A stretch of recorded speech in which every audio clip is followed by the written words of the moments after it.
തലശ്ശേരി എന്ന അതിമനോഹരമായ നാട്. ആ നാട്ടിൽ ധർമ്മടം എന്നൊരു ഗ്രാമമുണ്ട്.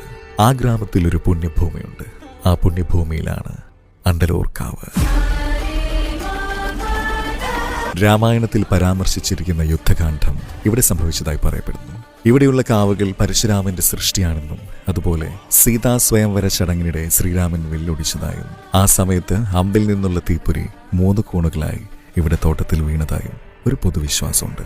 ഉത്സവനാളുകളിൽ കളഭം ചാർത്തിയും കാൽ ചിലമ്പുകളണിഞ്ഞും മഞ്ഞൾ പൂശിയ കൈവിരലുകളിൽ ആയുധമേന്തി ബാലിയും സുഗ്രീവനും യുദ്ധം ചെയ്യുന്ന നേരങ്ങളിൽ അതിമനോഹരിയായ സീതയും മക്കളും മേലേക്കാവിന് ചുറ്റും വലം വയ്ക്കാറുണ്ടത്രേ.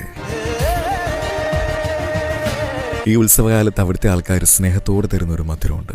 മലര് പൊട്ടിച്ച് പൊട്ടിച്ച് പൊട്ടിച്ച് അവിലും തേങ്ങയും പഞ്ചസാരയും കൂടെ പഴമൊക്കെ കൂടെ കൂട്ടി കുഴച്ച് കാവിൽ നിന്ന് കേൾക്കുന്ന ചെണ്ടയുടെ നാദത്തിനും തോറ്റം പാട്ടിനെയും സാക്ഷിയാക്കി നാവിൻ തുമ്പിലേക്ക് വെക്കുമ്പോൾ അതിൽ കൂടെ നമുക്ക് മനസ്സിലാക്കാൻ പറ്റും അണ്ടലൂർക്കാരുടെ സ്നേഹം.